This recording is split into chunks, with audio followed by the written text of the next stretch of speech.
अस्सलाम वालेकुम एवरीवन, मैं हूं सिमी शाह और आप देख रहे हैं मेरा चैनल है मैं political science with Simi Shah. कल जी लास्ट डे था 31 दिसंबर 2021 का और यूओजी का यूनिवर्सिटी ऑफ गुजरात का ये पहला पेपर हुआ है कल।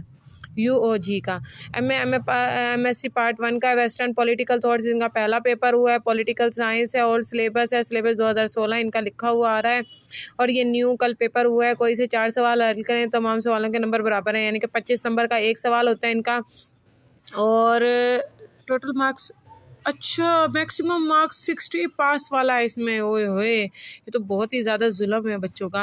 अच्छा जी, देख लेते हैं जी। नंबर 1 पर सवाल आया हुआ है, नंबर 3, 4, 5, 6, 7, 8।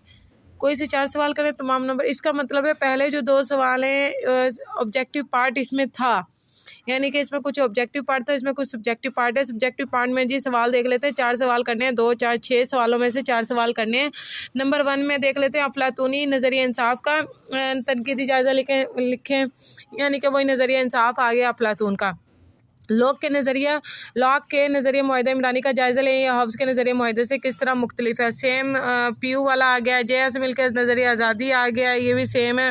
रियासत का वजूद एक अच्छी ज़िंदगी के लिए है, ना कि सिर्फ ज़िंदगी के लिए। अरिस्टोटल का एक कोटेशन आ गई, उस पर बहस करें।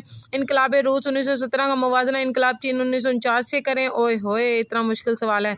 रोसो के आज़ादी से नज़रिए मुतल्लिक आज़ादी का जायज़ा लें। अच्छा जी, रोसो का नज़रिया आज़ादी आ गया, इसमें पहला अफलातून का नज़रिया इंसाफ आसान है, लॉक का मुआहिदा इमरानी आसान है, जे.एस. मिल का आसान है 3, और नंबर वाला 8 नंबर पे रोसो के आज़ादी से मुतल्लिक नज़रियात, ये आसान है। नंबर 4 सवाल, ये सवाल यूओजी के पेपर है जो कि वेस्टर्न पॉलिटिकल थॉट्स का पेपर है। ये बहुत ही आसान तकरीबन पेपर आया, थोड़ा सा मुश्किल भी लग रहा है, ट्रिकी भी लग रहा है। अब देखते हैं नेक्स्ट पेपर इसका क्या आएगा। थैंक यू सो मच, अपना बहुत सारा ख्याल रखिएगा। अल्लाह हाफिज़।